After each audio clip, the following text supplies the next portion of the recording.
하나님의 말씀인 성경을 함께 읽도록 하겠습니다. 신약 성경 요한복음 11장 1절에서 44절까지의 말씀인데요. 오늘은 요한복음 11장 25절, 26절, 25절, 26절을 함께 읽도록 하겠습니다. 요한복음 11장 25절, 26절 말씀입니다. 요한복음 11장 25절, 26절 두 구절을 한 목소리로 함께 읽도록 하겠습니다. 예수께서 이르시되 나는 부활이요 생명이니 나를 믿는 자는 죽어도 살겠고 무릇 살아서 나를 믿는 자는 영원히 죽지 아니하리니 이것을 내가 믿느냐. 그리스도인과 죽음이라는 주제를 말씀으로 살펴보고 있습니다. 지난주 말씀을 잠시 상기한다면요, 그리스도인들은 죽음 이후의 낙원, 곧 천국을 확신하고 열망하지 않습니까? 그런데 모순적인 점은 죽음 이후 낙원을 믿는 신앙인들이 정작 현실의 삶에서는 죽음을 피하려 하고 죽음을 회피하려고 애를 쓴다는 점입니다. 죽음이 있으면 낙원이 있을 것을 알고 있음에도 죽지 않으려고 숨을 쉬고 죽지 않으려고 밥을 먹고 죽지 않으려고 병원을 갑니다. 그래서 근래 댓글들은 이러한 그리스도인들의 신앙과 삶의 모순을 조롱하거나 비판하기도 하죠. 그렇다면 왜 그리스도인들은 죽음을 피하고 회피하는 삶을 산다고 우리가 살펴봤습니까? 가짜 신앙이라서요? 우리가 비겁해서요? 요한복음 11장의 기사, 죽었음에도 다시 살아난 나사로, 곧 죽음의 낙원에 있으면 더 좋을 법했지만 굳이 질퍽한 이승으로 다시 호흡을 붙이신 예수님의 이적을 통해서 우리는 왜 나사로가 죽지 않고 계속 살아야 했는가? 그 이유를 생각해 봤습니다. 그 이유는 본문에 분명히 기록되어 있었죠. 본문 4절, 15절, 25절, 26절, 40절 등등. 예수님은 분명히 그 이유가 있음을 말씀하십니다. 이는 곧 하나님의 영광을 위하며 아들이신 예수께서 영광을 받게 하기 위하여 나사로를 살게 하시고 지속적으로 살리심을 말씀하시죠. 또 죽은 나사로를 살게 하심으로 나사로를 통하여 사람들이 예수님께서 생명과 부활의 근원 되시며 참 하나님이심을, 그 영광이 되심을 나사로로 증거하시기 원하셨기 때문에 나사로를 살리신 것입니다. 결국 그래서 45절 말씀처럼 유대인들은 나사로를 보고, 살고 있는 나사로를 보고 예수님을 믿게 되지 않습니까? 우리는 죽음 이후 천국의 존재가 불확실해서 죽음이 굉장히 우리에게 무서워서 죽음을 피하는 것이 아닙니다. 오히려 참된 낙원을 확신합니다. 다만 예수께서 우리를 통해 이 땅에서 당신을 증거하시길 원하시기 때문에 아버지와 성령의 이름으로 세례를 주고 모든 민족을 제자 삼는 것을 삼위일체 하나님께서 원하시기 때문에 그 증거의 사명을 우리가 가지고 있기에 우리는 사명을 다하는 날까지 이 땅에서 나그네로 사명자고 죽음을 오히려 회피하는 것이 아니라 죽음을 기다리고 죽음을 향하여 한 걸음 한 걸음 발걸음을 내딛는 삶을 살고 있는 것이죠. 한편 오늘은 본문으로 그리스도인의 죽음, 그 본질을 한번 짧게 살펴봤으면 좋겠는데요. 오늘 본문으로 이것을 살피는 그 죽음의 본질, 그리스도인의 죽음의 본질을 살피는 이유는요, 오늘 본문이 그리스도인의 본질적 죽음의 한 가지 모델을 적절하게 제시하고 있기 때문입니다. 그러니까 아파트 건축 때에 곧 이제 만들어질 아파트를 모델 하우스로 설명하고 보여주지 않습니까? 오늘 본문은 예수님의 영광, 그 생명과 부활되신 예수님에 관한 교훈을 우리에게 말씀하는 것과 동시에 그리스도인의 죽음에 관한 그 본질적 진리를 하나의 오늘 본문이 모델 하우스가 되므로 설명하는 것입니다. 우리의 죽음은 어떨 것인가, 이것을 설명하는 것입니다. 그래서 세 가지로 오늘 본문을 통하여서 그리스도의 죽음에 관한 본질을 한번 우리가 살펴보았으면 좋겠습니다. 앞서 말씀드렸다시피 우리 그리스도인은 죽음을 기다리며 죽음을 향하여서 우리 삶을 살아가고 있는데요. 사실 이는 우리 믿는 그리스도인뿐만 아니라 믿지 않는 비그리스도인들도 마찬가지입니다. 이들도 인생이 죽음을 향하고 있으면 우리와 공통된 부분이죠. 물론 믿지 않는 자들은 우리가 다른 점이 죽음을 기다린다기보다는 죽음을 회피하려는 태도, 혹은 죽음을 두려워하는 태도, 혹은 죽으면 끝일 것이라는 태도, 죽음을 방관하는 태도, 어떤 대하는 태도에 있어서는 차별점이 있겠죠. 다만 공통적인 것은 믿는 자들이나 믿지 않는 자들이나 모두 다 죽음을 향하여서 한 걸음 한 걸음 내딛는 우리 삶의 발걸음은 똑같다는 점입니다. 실감이 나지 않지만 그렇습니다. 이런 부분과 관련하여서 파스칼은 다음과 같이 말하겠죠. 사실 모든 인생은 죽음을 향해 나아가고 있는데 그것을 사람들은 의식하고 있지 않고 또 의식하기 싫어서 때로는 기분 전환을 시도하더라고요. 그러니까 가령 죽음이라는 것이 우리 앞에 있는 것을 잊기 위해서 공놀이도 하고, 요즘으로 말하자면 맛있는 거 많이 먹고, 일에 몰두하기도 하고, 여행도 다니기도 하고요. 그렇게 기분 전환을 시도하는데요. 그렇게 사실 기분 전환을 하는 순간도 인생은 죽음에 가까워지고 있음을 파스칼은 말하고 있죠.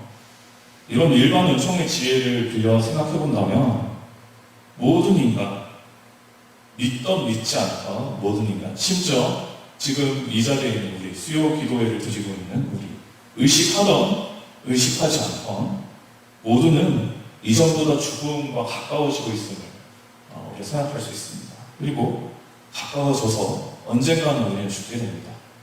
진리를 담은 하나님의 말씀이 성경을 볼 때도 이는 명확한 사실이죠. 에녹이나 엘리야와 같은 특별한 경우를 제외하지 않고는 모든 우리가 존경하는 신앙의 선배들이 죽음을 맞이했습니다. 또 성경이 나오는 비그리스도인들도 죽음을 맞이했습니다. 오늘 본문에서도 이러한 부분이 발견되는데요. 특별히 그리스도인도 죽게 되는 것을, 비그리스도인과 마찬가지로 죽게 되는 것을 발견하게 됩니다. 오늘 본문 1절에 의하면 베다니에 있는 나사로가 많이 아픕니다. 참고로 나사로와 그의 집안은 예수님과 각별한 사이였죠. 2절을 보셔야 합니다. 그러면 2절 보시면 나사로의 누이인 마리아, 향유로 예수님의 발을 닦은 그런 경우도 있을 만큼 각별하고요. 또 5절을 보시면 예수님은 마리아뿐만 아니라 이의 누이, 또 다른 누이, 나사로의 또 다른 누이 마르다도 각별하게 사랑하고요, 나사로도 사랑했음을 말씀하고 있죠. 이런 점은 누가복음 10장의 기사에도 우리가 확인할 수 있습니다. 예수님께서 이들의 집을 방문하시지 않습니까? 그래서 마르다가 굉장히 분주한 모습으로 상 차리는 것을 준비하는데 막 마리아는 예수님의 말씀에 빠져 있고요. 이렇게 예수님과 나사로의 누이들은 매우 밀접한 관계였는데, 그런데 이렇게 각별하던, 특별히 예수님을 믿고 따르던 나사로가 급작스러운 어려움을 당하는 것을 1절에 보게 되죠. 많이 아픕니다. 그래서 3절에 의하면 그의 누이들이 급하게 사랑을 청하여서 예수님께 도움을 요구합니다. 예수님께서 사랑하시는, 3절을 보니까 예수님께서 사랑하시는 나사로가 병에 들었습니다. 이렇게 하면서 고쳐주셨습니다. 그럼에도 지난주 살펴보았듯이 좀 과장하여서 예수님은 여유를 부리시죠. 물론 이곳에도 특별한 의미가 있습니다. 지난주 살펴봤는데, 아무쪼록 예수님은 나사로를 즉시 고치지 않으시고 예루살렘에서 이틀을 더 유하십니다. 그리고 베다니로 이제 가시는데, 도착했을 때는 나사로가 무덤에 장사된 지 사흘이 지난 시점이었습니다. 여기서 우리가 생각해 볼 점은요, 지금 이 본문은 그리스도의 본질적 죽음에 관한 모델을 보여주고 있다고 했잖아요. 본문에 의하면 예수님과 그토록 가까웠던 나사로였는데 물리적인 죽음을 맞이했다는 것이에요. 이 모델에 의하면 아무리 예수님과 가까운 사이라도 아무리 친밀하고 아무리 예수님을 사랑하고 아무리 예수님 능력 안에 거하는 자라도 그리스도인은 필연적으로 죽음을 맞이하게 된다는 겁니다. 그것도 때로는 예고 없는 갑작스러운 죽음, 때론 마음의 준비가 되지 않아서 가족들이 가슴 아파할 만한 그런 죽음, 각별했던 나사로가 그런 죽음을 맞이했듯이 우리도 그런 죽음을 맞이하게 된다는 겁니다. 그래서 그리스도인의 죽음과 관련한 그 본질을 생각할 때 첫 번째로 우리가 기억해야 할 것은요, 모든 사람 다 죽는데 그리스도인은 예외가 아니다. 즉, 첫 번째로는 그리스도인도 죽는다, 이 사실입니다. 실감나지 않는 사실이고 나와는 굉장히 거리가 먼 이야기인 것 같은데 우리는 죽습니다. 저는 어린이 때 가끔 이런 생각을 하곤 했습니다. 언젠가는 지금 초등학교를 다니고 있는데 언젠가는 이런 의무적 교육을 공부하는 학교를 내가 졸업하겠지, 어른이 되겠지, 상상은 안 가는데 어른이 돼 있을 것 같다, 이런 생각을 했는데요. 그래서 신기하게 생각했는데 어느 날 보니까 고등학교를 졸업하고 20살 성인이 되었더라고요. 그리고 어느 날 생각해 보았습니다. 군대는 전혀 나랑 깜나라 이야기 같은데 내가 군대에 가 있는 날도 있겠지. 어느 날 눈 떠보니까 논산훈련소 내무반에 있더라고요. 어떤 날에는 그래서 또 군에 있는 날을 생각해 보았습니다. 제대라는 시간이 나에게 다가올까? 진짜 이거는 비현실적인데 나에게도 제대라는 시간이 있겠지? 어느 날 눈을 뜨니까 지금은 많은 시간이 흘러서 민방위를 교육을 받고 있는 저의 모습을 발견하게 됩니다. 지금은 실감나지 않겠지만 모든 것들이 이루어지더라는 거예요, 시간에 따라서. 그리고 한 번씩 저는 이런 생각을 합니다. 언젠가는 내가 무덤 안에 들어가야겠네, 내가 관 안에 들어가야겠네, 언젠가는 죽는 날이 올 것 같습니다. 우리 모두가 그렇습니다. 아무리 예수님 잘 믿어도 죽습니다. 다만 모두가 아닐 수도 있는 점은요, 우리가 데살로니가전서 4장이나 고린도전서 15장을 참고하면 예수님의 재림을 죽지 않고서도 볼 자들이 있음을 말씀은 분명하게 증거하고 있습니다. 이러한 부분을 논외로 한다면 우리는 모두 그리스도인도 예외 없이 죽음을 경험하게 됩니다.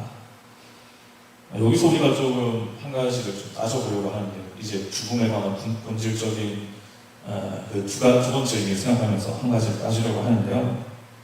그리스도인의 죽음, 여기서 생각하면 비그리스도인과 똑같이 죽지 않습니다. 차별점이 없습니다. 차이점이 없습니다. 둘 다 똑같이 죽는다는 것입니다. 또 예수 믿는 자의 죽음이 거룩하고 멋있게 죽는 것도 아니고 죽지 않는 자들과 우리 눈에는 별반 차이 없이 똑같이 죽게 되더라는 것입니다. 그 죽음이란 무엇인가라는 그 책을 저서가 이제 케이건 교수, 예일대 있는 케이건 교수는요, 일반적으로 물리적인 죽음이라는 것은 우리가 키 기능이라고 해서 person function, 어떤 차원적인 인격의 기능이 멈추는 것과 더불어 비기능, body function, 기본적인 소화 능력 혹은 호흡하는 기능, 피 기능, 비기능이 다 끝나게 되면은 그것이 물리적인 죽음이다, 이렇게 정의하는 것을 보게 되는데, 근데 믿는 자나 믿지 않는 자나 죽을 때 이런 똑같은 공통점을 보인다는 거예요. 결국에는 키 기능, 비 기능 끝나면은 똑같이 죽는다는 거예요. 그때 키 기능이 멈출 때, 우리의 인격이 멈출 때, 우리의 어떤 뇌 기능이 멈출 때, 그때 갑자기 얼굴에서 환한 빛이 보이면서 성도 이렇게 환한 빛이 생긴다거나 그런 게 전혀 없다는 거예요. 똑같다는 거예요. 그리고 똑같이 육체가 흙으로 돌아간다는 거예요. 그렇다면은 그리스도인의 죽음에 어떤 대체 이점이 있다는 겁니다. 예수를 믿어야 될 이유가 무엇이고, 예수를 믿어서 우리는 죽음 이후에 무엇을 얻을 수 있겠습니까? 그리스도인이 누리게 될 죽음의 이점, 죽음의 신비, 죽음의 영광은 죽음이라는 손님이 찾아온 이후에 분명하게 드러나게 되는 것인데요. 오늘 본문 25절에도 이것이 확인이 되죠. 25절에는 예수 믿는 자는 죽어도 살게 되는 말씀합니다. 25절 보시길 바랍니다. 예수께서 이르시되 나는 부활이요 생명이니 나를 믿는 자는 죽어도 살겠고, 그리스도인의 죽음은 죽어도 사는 죽음임을, 매우 특별한 죽음임을 말씀하고 있습니다. 죽어도 살게 된다는 이 신비로운 말씀이 좀 어렵죠. 이게 어떤 의미입니까? 육체적인 사멸은 반드시 있을 것을 말씀하죠. 그것이 어떻게 표현됩니까? 죽어도라는 표현으로 우리에게 말씀되었습니다. 그러나 반전이 있는 것은 살겠고라고 하잖아요. 육신적인 사멸은 있을 것인데 그 존재가, 우리의 본질 존재가 폐기되는 것이 아닙니다. 도리어 예수님께서 약속하신 영생 가운데 우리의 존재가 함께 있는 것이죠. 우리의 영이 함께 있는 것이죠. 산다는 것입니다. 그래서 죽음이라는 문을 열고 죽음을 관통하는 인생의 모습은 믿는 자나 믿지 않는 자나 똑같을지 모르겠는데, 죽음을 이제 우리가 지나게 된 이후 죽음을 본격적으로 경험할 때 믿지 않는 자와 믿는 자의 차이는 분명하게 드러난다는 것이죠. 믿는 자는 죽어도 살고 마음은 좋지 않지만 믿지 않는 자는 죽어서 죽는 경우를 오늘 본문을 거꾸로 우리가 생각하면 경험하게 됩니다. 여기서 죽어도 사는 것, 이것을 조금 더 심층적으로 우리가 한번 바라봤으면 좋겠는데요. 좀 더 잘 이해하기 위해서 조메가드 목사님의 말씀을 좀 설교를 끌어드리기를 원합니다. 그 목사님의 죽음의 본질을 설명하면서 누가복음 12장 후반에 본문을 설교를 하시는데요. 이 본문은 예수님께서 이 땅에 오시니 화평이 아니라 분쟁을 위하여 말씀하는 본문입니다. 여기서 분쟁은 우리가 원어적으로 더 따졌을 때는 사실 분리라는 단어를 사용하는 게 조금 더 맞긴 한데요. 디스시, 분리요. 그리고 이후에 뒤따르는 말씀이 있어요. 분쟁을 위해 이 땅에 오셨고, 뒤따르는 말씀은 바리새인들을 책망하는 말씀인데요. 바리새인들이 자연의 현상에 따라 앞으로 다가올 날씨는 분간한다는 것인데, 영적인 시대는 분간하지 못하는 것을 꾸짖는 그런 말씀이 이어지거든요. 우리에게는 아무튼 이 말씀은 상당히 이례적으로 다가오는 말씀입니다. 예수님이 화평이 아니라 불을 던지고 분리를 위해 오셨다고 하니까요. 아무튼 예수님은 분리를 위해 이 땅에 오셨는데, 그래서 가장 가까운 한 공동체인 아빠와 아들을 분리시키고 시어머니와 며느리를 분리시키고 하는데, 왜 예수님은 당신을 분리시키는 자로 표현을 하십니까? 이는 예수님께서 만물의 공의와 정의의 통치자이시자 재판장으로서 심판을 이루시는 분이시기에 그런 것입니다. 분리하시는 분은 정의와 공의를 기준으로 의가 있는 자, 십자가의 의를 전가받은 자, 예수를 믿는 자는 결국 예수님을 아주 인자한 왕으로서 영접하게 될 것이지만, 예수님을 믿지 않는 자, 자신의 어떤 공의, 자신의 정의만을 믿고 자신의 어떤 노력만을 믿고 그렇게 뻔뻔하게 나가는 자들, 결국 심판대 앞에서 예수님을 엄격한 재판관으로 맞이할 것을, 예수님은 그렇게 분리하시는 분임을 말씀한다는 거죠. 그 가운데 그리고 이제 바리새인들을 꾸짖지 않습니까? 시대를 분간하지 못하는 바리새인들을 꾸짖음으로 그토록 구약에 증거하는 예수를 진리를 구별 못하는 자들의 한 신앙을 예수님 지적하시고, 13장 초대 말씀으로 가셔가지고 회개할 것을 이제 강조하는데요. 죽음의 본질이란 분리, 나눔, 디비전, 이거 분쟁이라는 것입니다. 그러니까 오늘 본문으로 이것을 좀 다시 생각하면요, 그리스도의 죽음이란 죽어도 사는 것입니다. 이것이 본질입니다. 이렇게 우리는 나뉩니다. 그런데 예수님을 기준하여서 비그리스도인의 죽음을 생각하면요, 이들은 죽으면 죽는 것이라는 거예요. 이런 비교로 우리가 조금 더 명확하게 그리스도인의 죽음에 관한 본질을 생각할 수 있는 것이죠.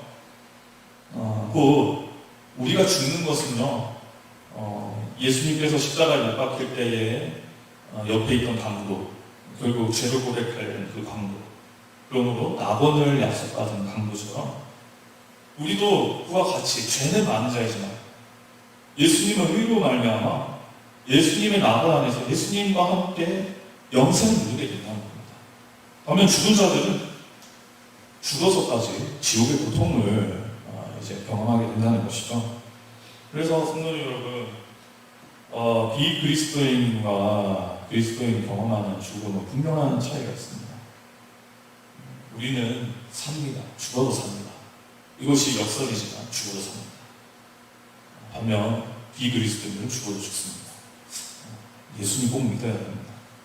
이것이 우리가 두 번째로 기억해야 할 사항입니다. 우리는 죽어도 삽니다. 한편 우리가 죽어도 사는 것은 단지 우리의 영이 예수님께서 약속하신 낙원에 유하는 것만을 의미하고 끝나는 것이 아닙니다.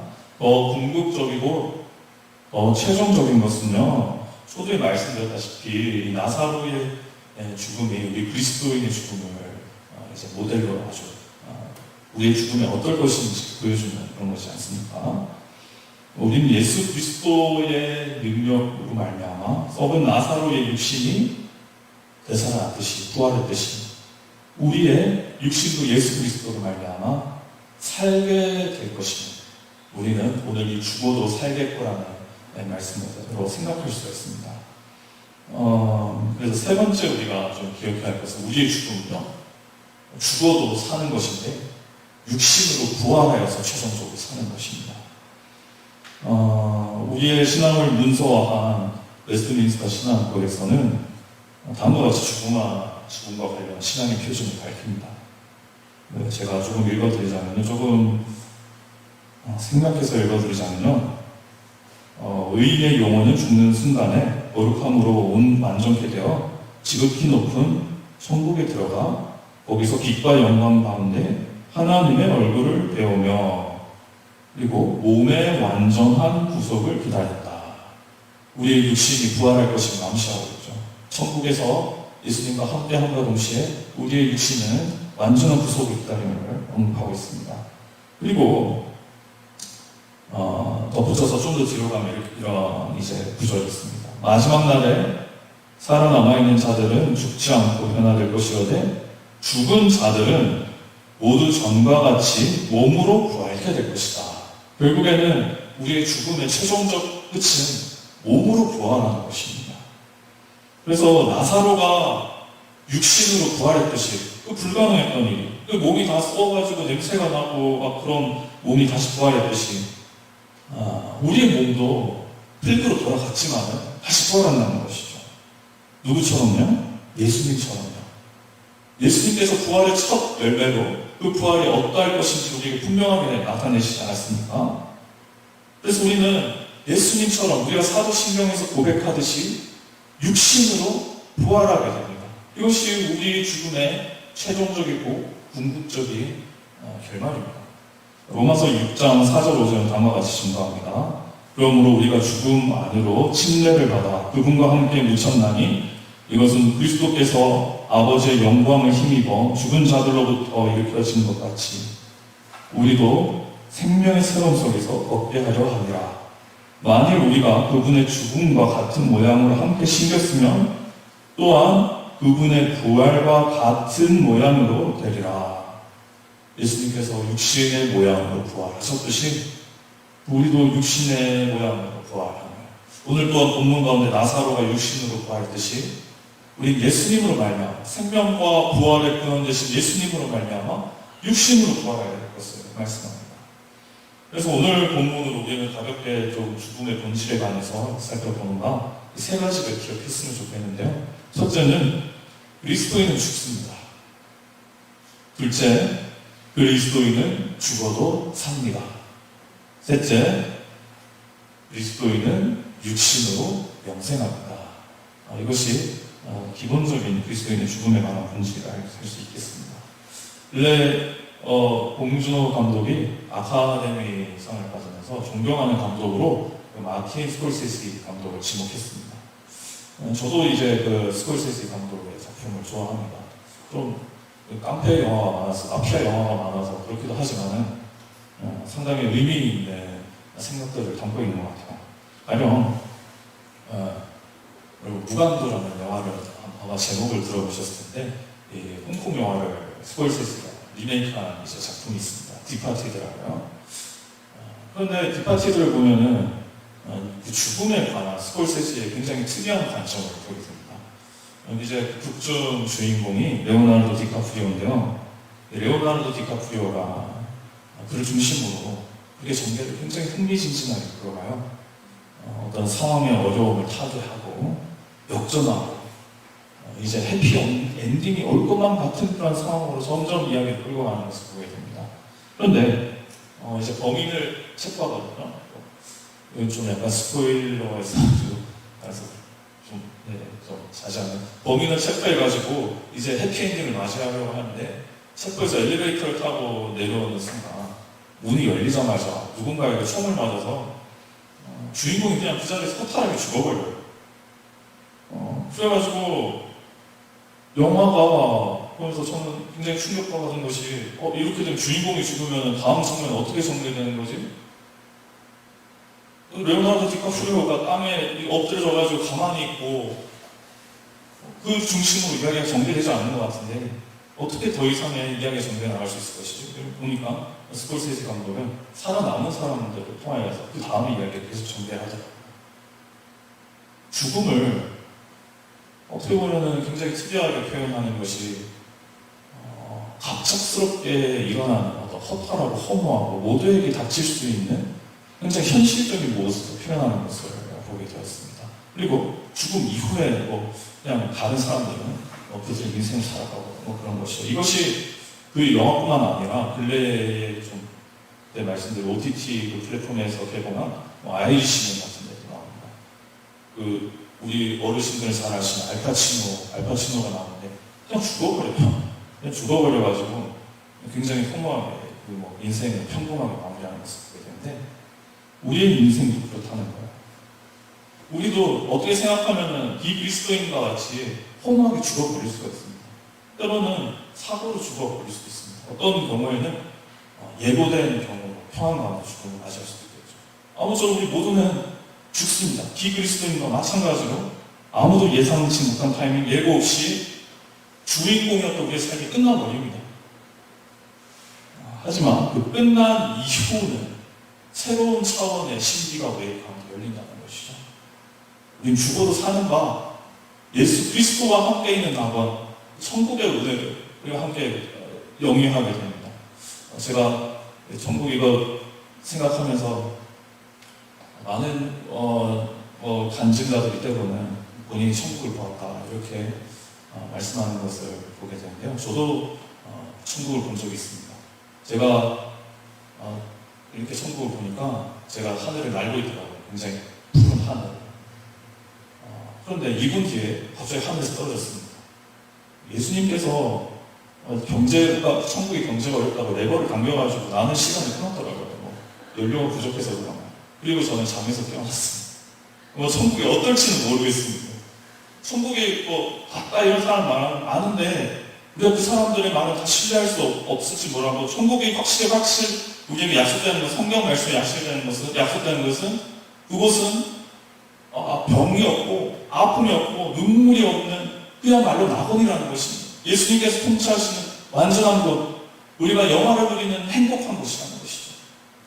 그런 그 은혜 가운데 있다가 결국에는 육신의 부활을 맞으며 영원히 예수님과 이 땅을 통치하게 되는 것입니다. 우리의 죽음은 특별합니다. 죽음을 두려워할 필요가 없습니다. 우리의 죽음은 신비롭고 축복이고 은혜입니다. 말하기는 이 죽음을 기다리며 두려워하지 않고 예수님께서 주시는 이 죽음의 은혜를 소망하며 준비하는 우리 모두가 되기를 간절히 소망합니다.